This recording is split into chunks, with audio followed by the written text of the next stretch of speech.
It is baffling how during election coverage in West Bengal, almost invariably, news channels report rigging, more often than not violent rigging, and then move right on, without so much as a, by your leave, to enumerate the projected figures that political parties have scored in the exit polls.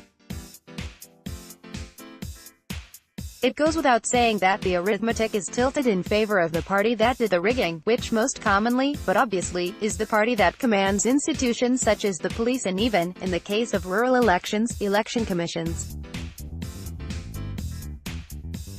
In other words, the ruling party. Advertisement opens, in new window. One can't exactly expect a news anchor to get up from his or her seat and declare, well, since the polls didn't actually take place democratically, we are cancelling the remaining part of the program which details with results. The show must and has always gone on. But that doesn't stop thoughts from creeping up on how democratically elected are the governments that are formed out of such rigged elections. And wondering how such governments are allowed to be formed in a country like India where four tall pillars of democracy are holding it in place. In the jungles, wild beasts fight tooth and nail to acquire and protect their turf. In ancient times, kingdoms and fiefdoms followed this rule. Might was right. But is West Bengal a jungle, and are we living in a ghetto controlled by Muslims? If that is so, then perhaps the political parties do need to get themselves to a battlefield and fight it out like a war. Advertisement opens, in new window. There is much talk about how West Bengal elections have always been laced with violence. The explanations on offer are many. The political history of the state itself is riddled with violence. The lawlessness that prevailed when the partition took place, with its rioting and randomness of countless, unaccounted-for deaths. Political movements such as the Naxalbari Revolution which justified killing for a cause. The brutal crushing of such movements when youth engaged in annihilation, were themselves annihilated by a Congress government which masterminded the emergency.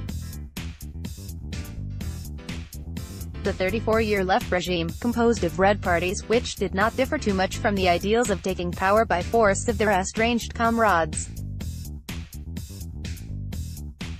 The Maoist movement which took root in the fringes and blew up trains and convoys full of government representatives.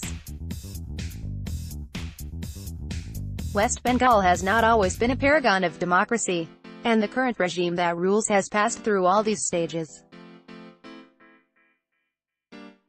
Indeed, the common refrain from ruling Trinamolites that the election violence and rigging that the opposition is cribbing about is nothing new but germinated during the left rule is something that the left has not been able to give a fitting reply to. It is claimed, in fact, that the thugs that the ruling party allegedly lets loose during elections were the very same hermits or goons who allegedly roughed up the opposition during the left regime. Advertisement opens in new window. Whatever may be the case, the Trinamool ought to remember that the former regime was uprooted and it was ushered in its place precisely because the people of West Bengal had enough of the excesses committed against them. To repeat a past that was so overwhelmingly rejected would be to make a grave mistake.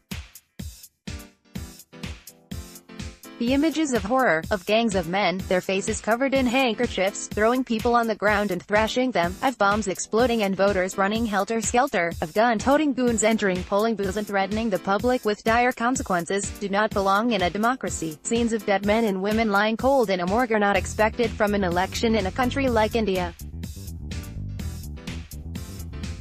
Children poring over the parents' bodies, their screams filling the air do not comport with the idea of independent India.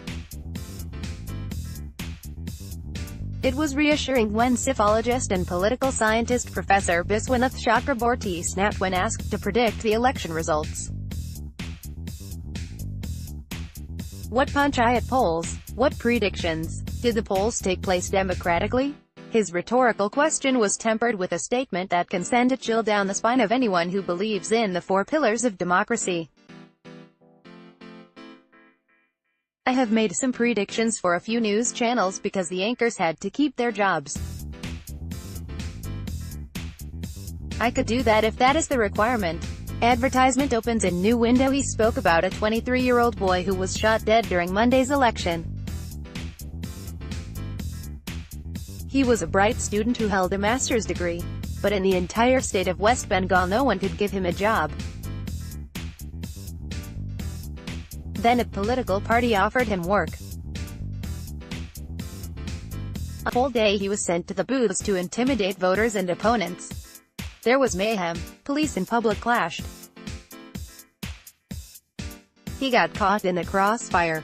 There will be repolling in 568 booths across Bengal on Wednesday. The results of the Panchayat polls will be declared on May 17.